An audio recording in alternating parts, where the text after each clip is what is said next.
Everybody joining me today, regular here on the show, Kevin McGuffey. You can check him out over at Last Word on College Football, where he keeps you up to date on the Kentucky Wildcats. You can see him over on Mark Rogers TV as well. Kevin, you are wearing a different outfit, different color scheme than what we're used to seeing you wear. You are not wearing a Kentucky Bowl Championship t-shirt this evening. You are wearing a shade of orange, especially for the audio-only listeners out there, people getting this content that way. Right. What team are we propping up here on the podcast today? Yeah, I was going to sit like this so you could just see it's orange, and then everybody would think, oh look, he's turned to the Auburn side. But now it's Cincinnati Bengals, Joe Burrow. Yeah, I've been a lifelong Bengals fan. Shall we say, long-suffering Bengals fan. And I posted, I think, over the weekend that the last time the Bengals made the Super Bowl, I was a freshman in college at Morehead State University here in Kentucky. And I'm sure you probably weren't even born, I'm sure. But anyway. That was 89, right? Yeah, 89. So I was 3. I got you. I'm 35 now. That's okay. I'm old, so my kids tell me every day, but it's okay. Yeah, this has been like the most incredible run, and that I don't think anybody thought we expected. I mean, I certainly didn't. I hoped that they would beat the Raiders, and then you go down to Tennessee, knock off the Titans. I actually thought they had a pretty good chance at that one because Tennessee has had a history of, kind of not being able to get it done in the playoffs. And then, like I said, then what happened on Sunday was just flat out incredible, going down 21-3 to Mahomes and the Chiefs, and then coming back and doing, what they did, basically holding them scoreless. Now, obviously, Andy Reid probably gets a little bit of the blame there for play calling at the end of the first half. Then, Mahomes with the fumble, and then the Bengals got that lucky bounce on interception. But yeah, for those of us who have stuck with this team, this organization, trust me, they've made it hard. Mike Brown and the Brown family have done a lot of, I don't want to say weird things, but we'll say odd things over the years. And it just, for us to get to this point and to see them in the Super Bowl is just incredible. And it just a little shameless plug at my real world job. I work at the NBC affiliate here in Kentucky, here in Lexington. So we're pretty excited about having the Bengals on in the Super Bowl. And the thing about it is, there's a connection, obviously, with the Bengals, but then you think about with the Rams, Liam Cohen, Kentucky's offensive coordinator, of course, came from the Rams. He was, quarterbacks, receivers coach with the Rams. And then I actually had seen on Twitter that he had coached with both the head coaches, in the Super Bowl, because Zach Taylor came from the Rams, the Rams organization as well. So it's just, like I said, what Burrow has done is just, and Chase and those guys is just, Joe Mixon. A friend of mine made the comment to me after the game, said it would have been the most Bengals thing ever, that play in the overtime where Joe Mixon got that nice run and just kind of stopped and just slammed the ball down, even though he hadn't really been touched, for the refs to call that a fumble and then give the ball back to Kansas City. Because in years past, that's exactly the kind of thing that would have happened, with the Bengals. And the fact that, like I said, we're just all kind of, using the cliche, you want to pinch yourself and say, okay, is this really happening? And it is. And I was reading that Burrow now, I guess, has a chance. I think he's the first quarterback to ever win the Heisman, a national championship, and Super Bowl. So, and he's done it basically in like 3 years. So, and I just, like I said, it's just, it's just an exciting time to something we're not used to with the Bengals. So.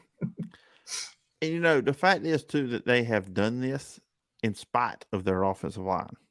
Mm-hmm. That is not good. Believe I heard somewhere today, and we're recording this on Monday evening for anybody out there wondering, the podcast dropped on Wednesday. But he's been sacked more times than anybody. But the toughness of Joe Burrow has been on full display here in the playoffs. Oh, absolutely. He's just as I said, just been pretty incredible. I said the last 2 years he's been sacked. And of course, had the knee injury last year that ended his season. Working it back to Kentucky, I'm like perfect draft pick for Kentucky. Darian Kennard out of Kentucky, offensive tackle. There you go. He's projected late first round, early second round pick. I'm like, boom, there's your guy. There's your guy protecting Burrow. And the thing about it is, for all the people who said, and I did for about 5 minutes, I was like, okay, yeah, forget this. They need to draft a lineman. And anyway, so, but then Burrow said they wanted Chase, and you see what happened. It's like I said, it's just been incredible. And like I said, with Burrow, just they've just been on a whole another level right now. It's just been so exciting to see with the with the Bengals. Sorry, I was laughing. You probably can see my daughter was like crawling underneath the chair here, trying to get something off one of the shelves behind me. So that happened last time. Yeah, it did. We did the pod. I think she was charging her. I think she's charging her Fitbit. But anyway, the Bengals and the Rams, the Super Bowl matchup that I don't think anybody had picked. I think there was some guy in Vegas I saw that maybe had that bet and won, I don't know, thousands, or maybe it was just on the Bengals. I don't remember, but just won like thousands and thousands of dollars on it. And I know I wouldn't have made that bet, but that's all right. So, well, before the season, I predicted Chiefs versus Rams in the Super Bowl. Mm-hmm. Now, of course, I missed that. And I will say this, I did predict Alabama and Georgia both to make the playoffs before the season. Now, I predicted Oklahoma to win the national championship over Georgia, mm-hmm. So that was bad on my part. But hey, didn't we say when we were on here in the bowl games, didn't we both pick Georgia to win? I thought, or am I mistaken? We thought, okay, gotcha. You did. I said I would not pick against Nick Saban. I thought we both did, but okay. So anyway, I said I would never pick against Nick Saban with Kirby Smart until Kirby Smart beat him, and then that happened. Right. So that's how that went. And looking at it too, once again, Cincinnati, fantastic. I mean, coming back from 21-10, you're down 21-3. It felt like the Chiefs were not the same after they went for it right for halftime. Offensively, they were not the same, and they know only 3 points rest of the way. And then I think Mahomes forced it in overtime. I just think sometimes with him and the Chiefs, they want to hit the big play so much, and they just don't want to be patient. I think that happened there, but I also got to give credit to Cincinnati what they did defensively. And then Joe Burrow, like we once again, the toughness about him. He has got it. He is confident, and that confidence just wears off on everybody. Right. Now, I will say going into the Super Bowl, I'm not making my pick here, but my concern is what I kind of joked about with in spite of the offensive line. Mm-hmm. This is something different that group's going up against with Aaron Donald, with Von Miller. Right. All those guys that the Rams have up front. That's going to be an interesting challenge for them. I'm not saying the Bengals can overcome it. I'm not making, like I said, not make a prediction. But, as we're sitting here on Monday recording this podcast release on Wednesday, a day after this matchup has been set, that's kind of like right now where my mind is at. The Cincinnati offensive line versus the LA Rams defensive line. Yeah, you're exactly right. And you think about what that defense, because the Bengals, they want to run the ball. Joe Mixon, I think, was third in the NFL in yards. They want to establish that run game, but you see, the Rams had everybody pretty much healthy on Sunday night, and you see what they did to that San Francisco rushing game. I think they only allowed 50 yards. And that's my from my standpoint, that's the biggest concern too. The Bengals, I'm afraid that Burrow is going to be running for his life, the entire game. We kind of, maybe thought that against the Titans too. And then, of course, they had, I think, 9 sacks. So he kind of did, but they still, they just manage to find a way to win, which as you said, I think a lot of it comes back to Burrow, just the intangibles that he brings, and just that toughness, and just he's like, okay, I've done this. The thing he said before the game on Sunday, they're talking about Arrowhead Stadium. He's like, man, whatever. I played in college stadiums that are louder than this. It's like talking about going to Alabama or going to Texas A&M or somewhere like that. So, this is nothing. And he got a lot of the Chiefs fans got a little up in arms over that. But yeah, I agree. I think the second half they didn't. I think Kansas City. Then you said that's kind of a thing with Mahomes. You've seen it. For as good as he's been, sometimes in those close games, he has a tendency to try to force the ball, force the issue, throw a pass, where it's not there. And, maybe 8 times out of 10, he might get that pass. But then, the other 2, you see what happened, like with the interception at the end of that game. Yeah, that's true. And, almost on that Burrow comment about, louder, and I believe him, but I also going to say this. That was a quote he said earlier in the year. Mm-hmm. He didn't say that going into that game. But there was people were just taking it and throwing the graphic up on Facebook, Instagram, wherever. And then now you do have the Kansas City fans mad at him because I think he said that this week. I mean, he did say that, but it's like, I don't know. Sometimes, and look, we're in the media game, we're, the business, but sometimes that kind of bothers me a little bit because look, he didn't say that going into this game.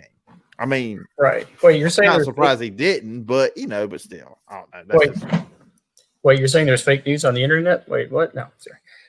It's huge. It's huge. Yeah, I totally forgot about the that he didn't say that this week. It was a comment that was pulled from earlier. Yeah, but still, yeah. But hey, it made for a good news cycle, and as you said, it got everybody, in Kansas City up in arms. But at the end of the day, the Bengals got the last word, or pardon the pun, the last word. And love it.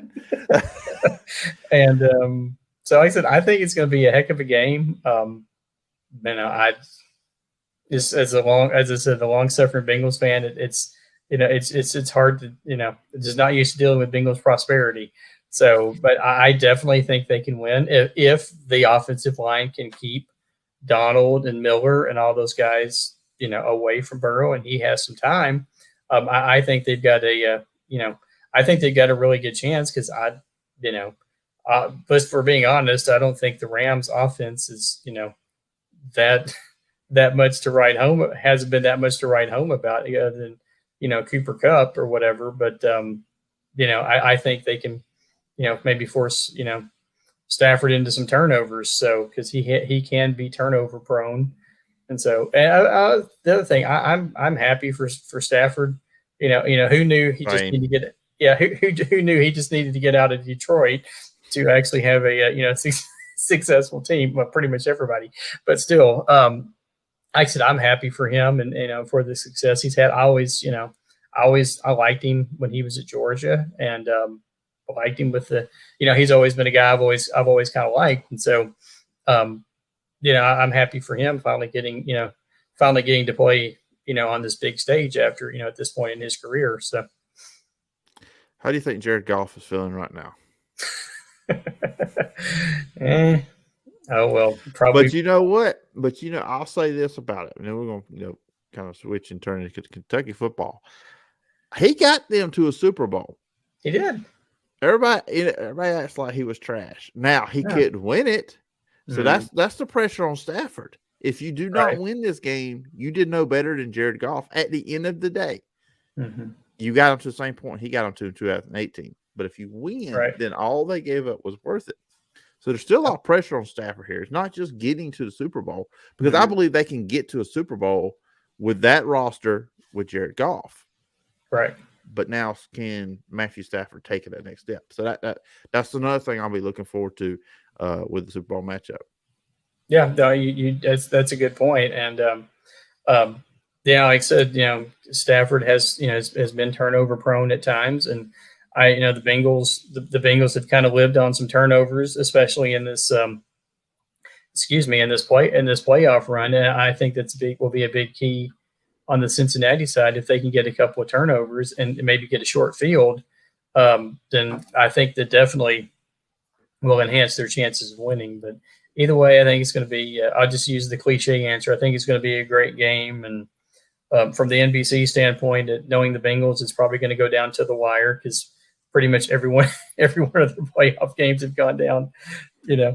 Two overtime games and an interception in the end zone at the end of the first game. So, I think it's going to be fun. And I was reading that the city of Cincinnati they called off school, like Cincinnati public schools. They called off school. I saw that today. The day after the Pretty Super Bowl. I thought that was awesome. So, I'm just saying we used to do that back in the old days. Again, showing my age. This was before CBS had the entire NCAA tournament. We would have a couple of sick days because ESPN would just show basketball like 24 hours almost straight, with NCAA tournament games, and you'd be like, would call in, I can't go to school today, and you would just sit and, gather with friends and watch NCAA tournament, those first couple of rounds. But anyway, like I said, I'm just excited. I can't believe it's happening, and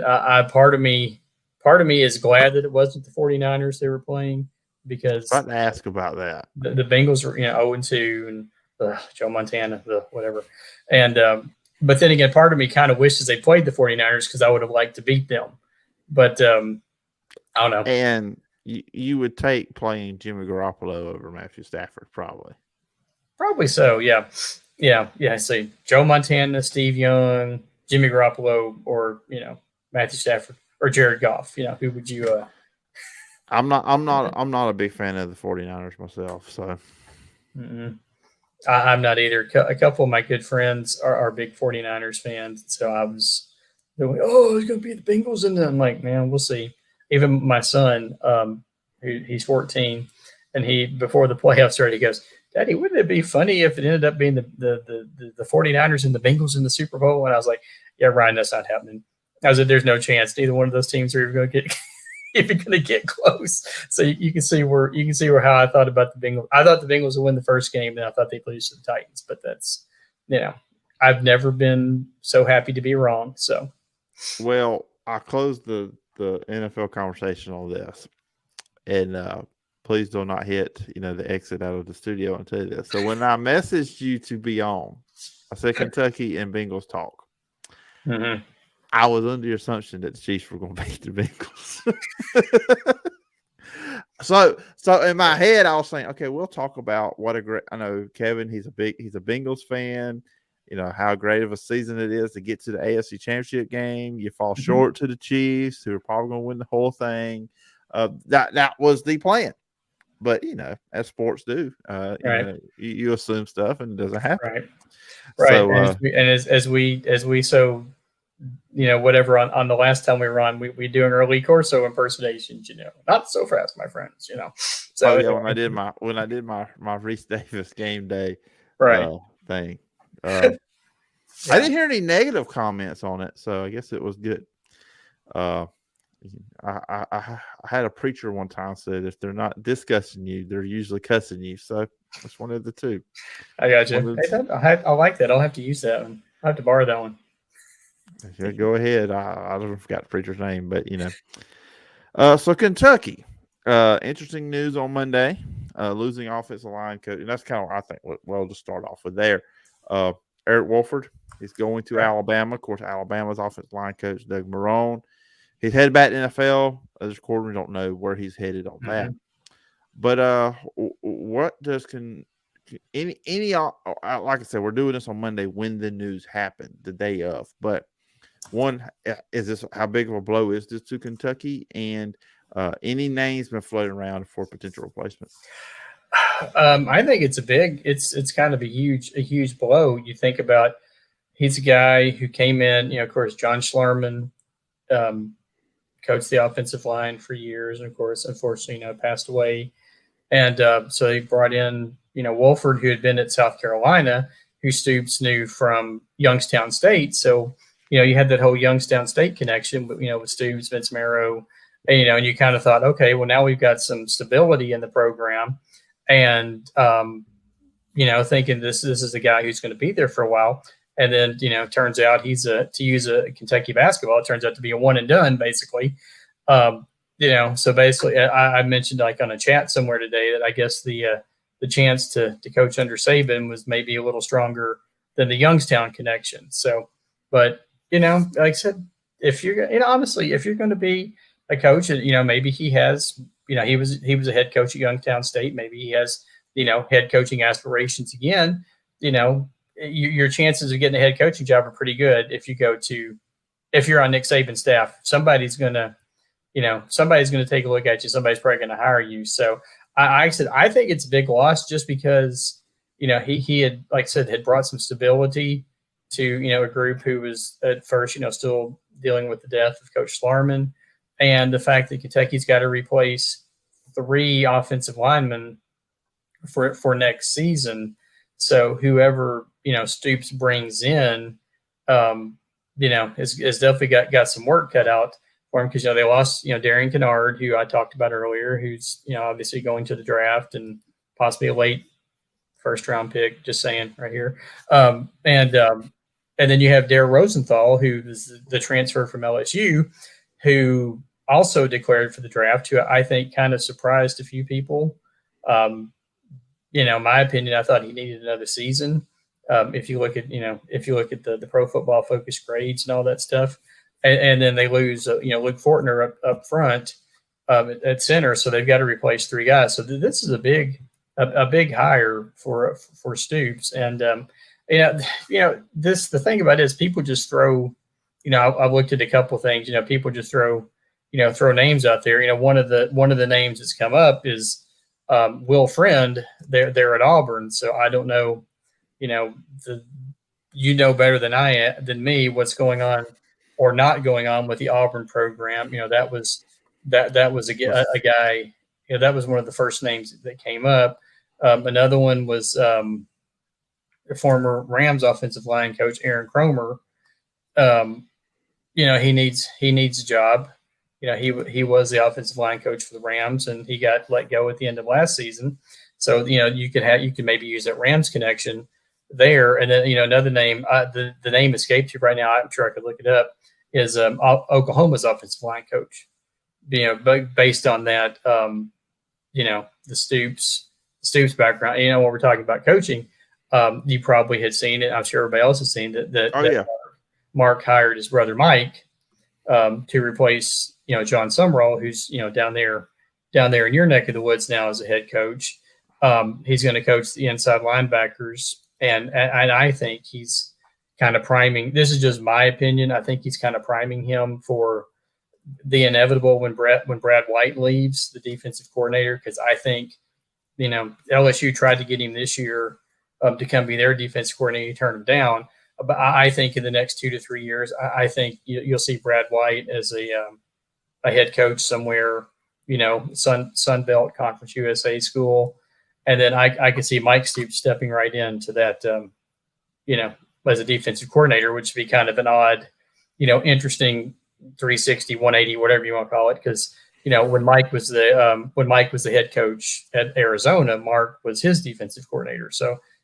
Kind of a full circle. So that's just my opinion on this. But like I said, getting back to your point, you can just, people are just throwing out names at this point. You're just throwing out names left and right. So, but that was just, just because, because the Auburn connection, that was one, that was one I just brought up because that was one that I've seen posted in a couple places. But whoever, whoever they do come up with, it's definitely got some work. Now they have, they have some good players who have experience, and then they have Keontae Goodwin, who's, 5-star recruit, their top incoming recruit who magically committed to Kentucky and dropped supposedly 100 spots in the last rankings when they came out. So he went from like a top 50 player to like a top 150 player. So all the conspiracy theorists are saying is just because he signed with Kentucky. But anyway, but that's that's the news. Like I said, that just that story came out over the weekend that Alabama was going to hire him, and Kentucky has not acknowledged it one way or another. But if you go to Warford's Twitter bio it says Alabama offensive line coach. So that's probably pretty much the official statement right there. Yeah, it's not Facebook official, but Twitter official. Pretty much. So, but that's Yeah. And then another thing that had come up was Liam Cohen. We mentioned him earlier. The Miami, Florida job as a offensive coordinator. I don't see him. I don't think there's any legs to that. I don't think, much like Brad White, I think when he does leave, it'll be for a head coaching job. And again, I'd say it's probably somewhere in the next 2 to 3 years. If you have Kentucky has another season, which I think they can next year in 2022, where they get that 9-10 wins, another big bowl game. I think he's going to be a hot commodity. Both coordinators are going to be hot commodities. So, but that's the biggest thing right now going on with Kentucky is just the the coaching thing. So, second time now in 2 years, Stoops has got to find an offensive line coach and also somebody who can be a recruiter, because Wolford had brought in a couple of guys already in the time that he was here. So, but that's the biggest thing right now with that. You just brought up Kentucky for next year and just dropped all the coaching knowledge on us right there. The complete. I have no need for questions on the coaching stuff. You covered it all. I mean, you did my job, so I appreciate that. So Cool. But you brought up I'm kidding. 2022. So they will be looking for their third 10-win season under Mark Stoops. Question though, Mike Stoops is the only Stoops brother to be fired ever. So Mark and Bob have never been done. That's not happened to them. That's sorry, right. I had to get that in there. Oh, that's funny. You're right, because he got fired. He is going to be in trouble if Mark Stoops ever is to step down or retire as a head coach, because he's not going to have a brother to hire him. I mean, because Bob's at Fox, and unless Bob goes and coaches in the USFL or one of these other leagues, but anyways, just a little sarcasm toward Mike Stoops. That's totally fine. Like I said, we'll see what happens. Like I said, now my little theory could be, totally off. I don't think, somebody else had asked me, do you think that Mark Stoops would leave? The Miami job, I wasn't feeling that one. Florida State was another one. I think potentially maybe the only one that he could maybe see him leaving would be the Iowa job. If, Ferentz ever, packs it up and calls it a day. I think just because of the history, his history there and the family history there, I think that's one that he could, take a look at. But, he just signed a new contract extension, got a big, nice pay bump up through, I think, the 2027 season now. So, but going back to your point, I think Kentucky, the pieces are there for another big year. I think the questions right now are basically on the offensive and defensive lines, because you have, you lost Wando Robinson, but you've got Will Levis coming back. You've got Chris Rodriguez coming back. They picked up picked up a really good Tavion Robinson, a really good receiver from Virginia Tech, who I think the coaching staff thinks he can come in and do that one, fill that Wandale Robinson, kind of role. Is the running comment or joke up here was 2021 was the year Kentucky learned how to throw the football after all the years of with Benny Snell and even with Rodriguez. You think about it, they had 2,000-yard passer, 1,000-yard rusher, and 1,000-yard receiver. I think it's the first time since 2007 or 2008. Like when Andre Woodson and some of those guys, Keenan Burton, those guys were here. So, all of a sudden now Kentucky's kind of a hot, it's kind of a hot name in the SEC, and I think nationally, you're seeing the recruits, the days of the 1 and 2 star recruits, fighting off the Mid American Conference. No disrespect to them, schools for guys, and you see them, going up against the Alabamas and the Auburns and the Georgias and in Michigan, Michigan State. That we could spend a whole. I'm pretty sure, I do bowl projections for last word. I'm about 99% sure when I do the first one next year, I'm going to match up Kentucky and Michigan State, because there's a nice little, budding rivalry going there, on the recruiting front and, coaching. And then the fact, I don't know if you had seen this, but Mel Tucker, didn't have Kentucky on his top 25 ballot at the end of the season. Ooh, bulletin board material. Right. It was him, and I can't remember his name, but it's San Diego State's head coach. Then you could maybe say, okay, is Brady Hoke? Yes, that's it. That you could say, okay, living on the West Coast, he may not have seen Kentucky, but dang well Mel Tucker probably watched every Kentucky game this year, and he left them off on purpose. So that I'm thinking that's we're gonna, because you always in the past you always tried to match up Kentucky and Iowa because of the Stoops, the Stoops connection, and we finally got that this year, and it was one of the best. Again, I made the comment on one of my last word posts that the ESPN family of networks has to love Kentucky football, because 6 straight bowl games and 5 of them hit the last 5 of the 6 have gone down to the last minute. So they need to get Kentucky to college football playoff then, because we need some good games. Well, we got to beat Tennessee, but that's a whole nother. So, mentioning all of that, well, first I'm going to say something too. You talk about Michigan State and Kentucky. So we just came off the SEC basketball, having the SEC Big 12 Challenge. I've heard this thrown out there. I think it would be a brilliant idea, maybe over the first or second weeks of the season, have an SEC Big 10 Challenge in football, where, let's see, the Big 10's got 14 teams. I know it makes no sense. The SEC's got 14. Try to match them up evenly if you can. I don't think you would put Alabama versus Ohio State. I don't think Nick Saban. I don't think Ryan Day would sign up to that. But maybe they're one versus 2 and all that stuff.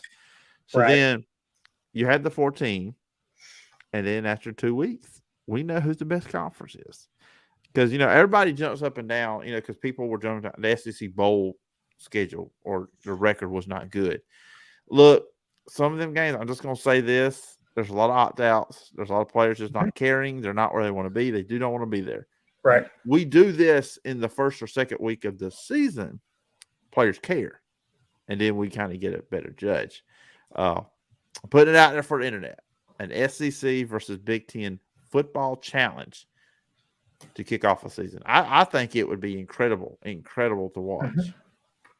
Yeah, that's a great idea. And you think about made for TV thing. I mean, that's perfect. I just think about some of the matchups. Kentucky, Michigan State. Obviously, it's one right now that would be first and foremost. But then you could also have if you want to do like geography, you have Kentucky and Indiana. Those 2 schools used to play every year in football. And then when Kentucky went to when they added, I can't remember the whole story, but I think when they added an extra SEC game, they dropped, they dropped that series. So, and if I've talked about this with Mark Rogers too, that if the SEC goes to a 9-game schedule, I don't know what I could see Kentucky maybe dropping the Louisville game, which would probably upset some people and might make some people up in Louisville pretty happy, but because Kentucky's kind of owned them. But no, I think that's a great idea. You have Ohio State and Alabama, or Michigan and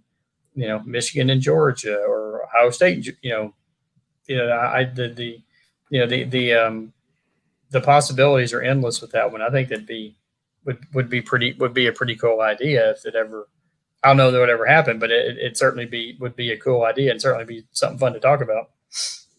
So kind of close on Kentucky stuff, because a lot of the questions I was going to ask, you've already answered them. You've jumped into players coming back. You've already did that for me. I had the transfers wrote down. You've already done that for me. Kevin, I will just next time I will just hit record, and I'll just let you go solo. The host was not needed here tonight. Man, I did. I don't mean to just Oh, it's fine. It's fine. I'll just mess with you anyways. But something I have wrote down that you did not talk about. So I was just looking around at some Kentucky articles before we got going here this evening, and I found I think it was on the Kentucky Athletics website. But anyways, Brad Crawford 24/7 Sports, put out his prediction for Kentucky next year. He predicts that they will go 8-4 and 4-4 in the SEC. Now he does say in there it said that he is predicting 3 SEC East schools to go 8-4, 4-4. So it feels like he would have Kentucky fighting for that number 2 spot behind Georgia. So here's the wins he has Kentucky having: Miami of Ohio, Youngstown State. I'm sure that's a big thing with the Stoops. Mm-hmm. Northern Illinois, got to be in South Carolina. Sorry, David. Mississippi State, at Missouri, Vanderbilt, and Louisville. Those are the 8 wins. The 4 losses are at Florida, at Ole Miss, at Tennessee, and Georgia. Now, when I look at those losses, I am not high on Florida because I don't know what the talent's going to be. Right. Now, I can see an Ole Miss because Lane Kiffin they just got another quarterback. Tennessee should be good. I think that would be a good game. And then Georgia, So I'm more of the lines. When I look at that, I'm more of a line of thinking I would predict Kentucky to go 9-3, not 8-4. So I disagree a little bit with Brad Crawford, just a one game. When you hear all that, you know what's coming back, know the schedule. What are your thoughts on what he had Kentucky going in 2022? I mean, I think that's a pretty fair assessment.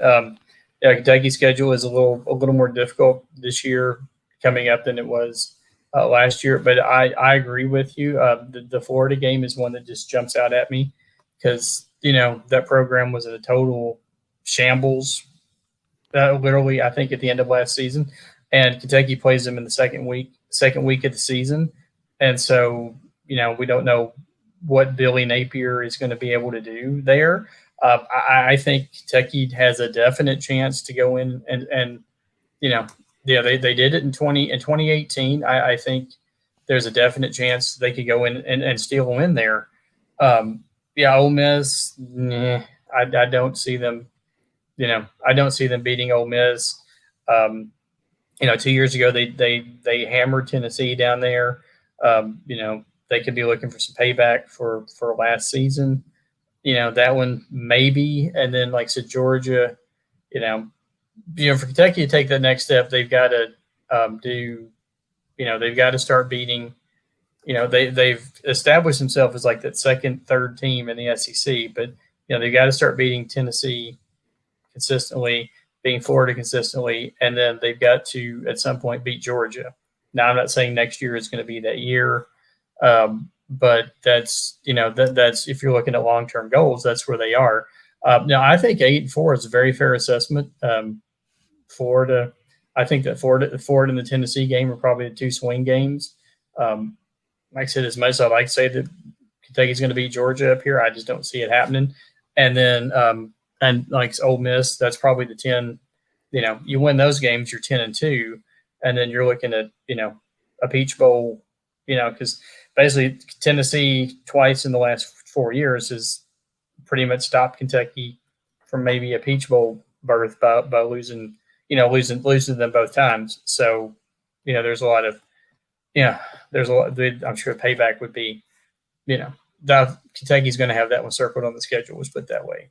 So, and then just looking at the schedule in general, Stoops comes in at, with 59 wins now at Kentucky. He's only one behind Bear Bryant. So you think, you're going to beat Miami of Ohio. And then if you didn't beat, Florida, then you're looking at him, setting the all-time record for wins at Kentucky against Youngstown State. So that would be kind of, cool, his home, home school or whatever. So, but no, I think 8-4, I think, and it's great because it shows how far this program has come.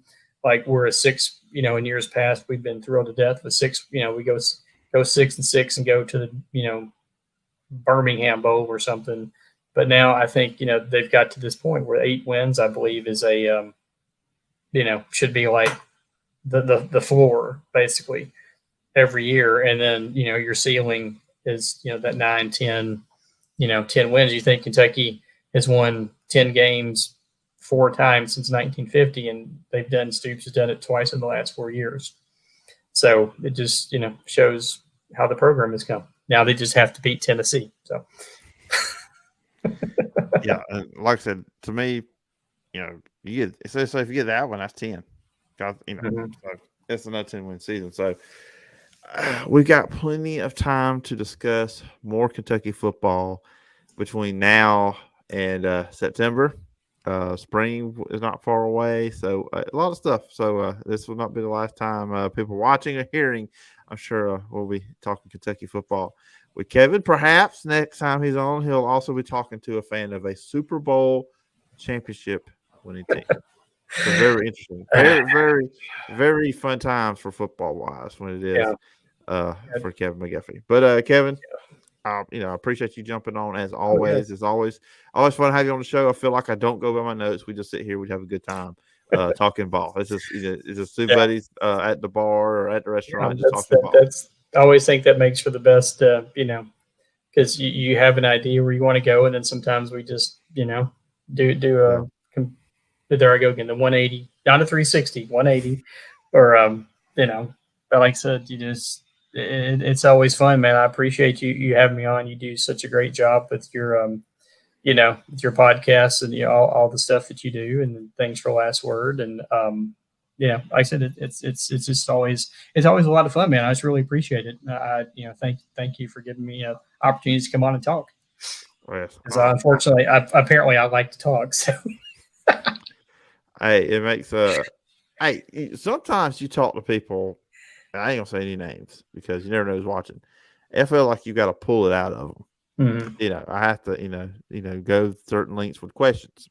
With you, it's like you knew what I was going to ask anyways. And for everybody out there, Kevin, tell them all I sent you was we're going to talk Kentucky football, Cincinnati Bengals. I left you the Vegas of topics. So it's not like I sent an outline of what I was going to talk about and ask about here. So that's just, like I said, just a free flow nature of the show. Always good when you come on. If people want to follow you online, where can they find you and all the work you're doing? Well, you can find me at Kevin McGuffey, the cleverly titled at Kevin McGuffey. I think I've told this story when I've been on here before. When I first got on Twitter, I tried like 10 different names with like an 18 or a nickname. And none of them worked. So I'm like, okay, fine. Hopefully nobody has my own name, taken. So then that's how. Sorry, I just knocked my headphones out of my ear. So that's how that came about. So yeah, at Kevin McGuffey on Twitter or at Last Word on CFB. We're both you and I work. It's a really, really great site, and encourage. We follow. Gosh, how many teams is it now? Like 30 something, I believe. It seems like the list is growing every day. They've added somebody else. So, but at Last Word on CFB on Twitter, or just Last Word. I think it's Last Word on collegefootball.com. And but yeah, that's where you can find me at Kevin McGuffey on the Twitter machine. All right, sounds good, Kevin. And once again, appreciate the time and look forward to talking again sometime down the road. Yes, sir. Thank you very much. Appreciate it. Everybody. Thanks for tuning in or listening.